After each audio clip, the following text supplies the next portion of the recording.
You know, when you are young parents, you find that you are full of joy and hope, and we watch and wonder as the kaleidoscope of what our children want to do and what they want to be keeps turning and turning, and the colors of their plans keep changing as they get a little older. And it's exciting for us to watch those dreams and plans unfold.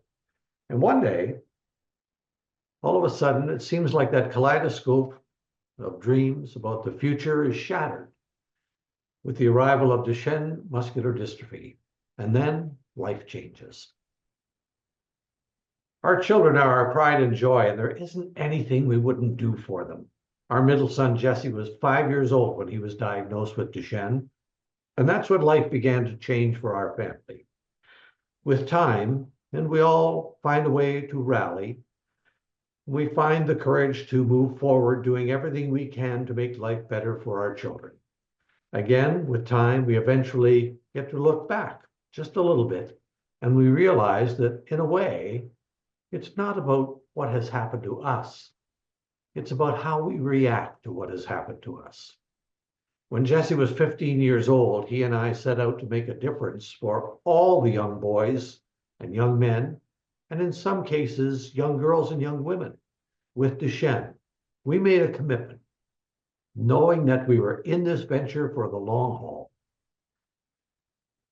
knowing that we were not just here for Jesse, because even at a young age, Jesse knew that things that make a difference oftentimes don't happen overnight.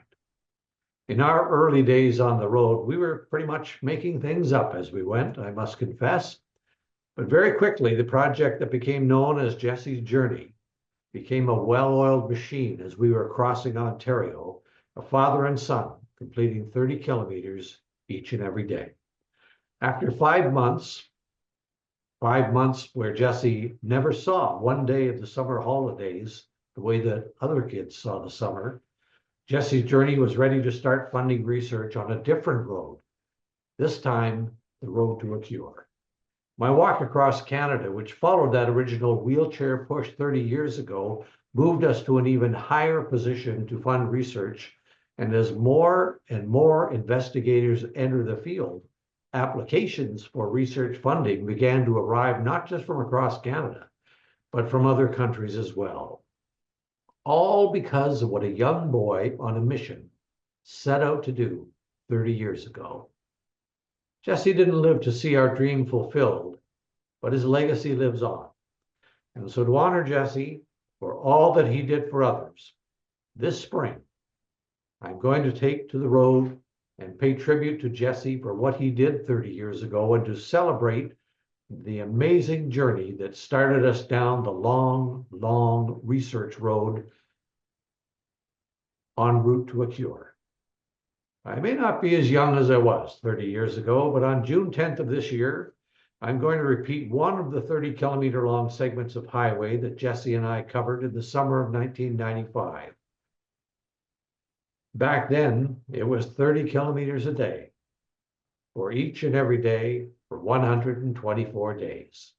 And this year's journey will take me from Port Stanley on the shore of Lake Erie to Victoria Park in the heart of my hometown of London.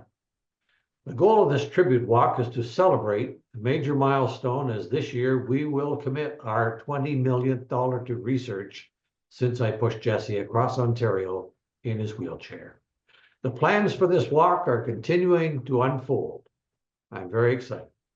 And my hope is that another small army of volunteers will come forward as they did in 1995.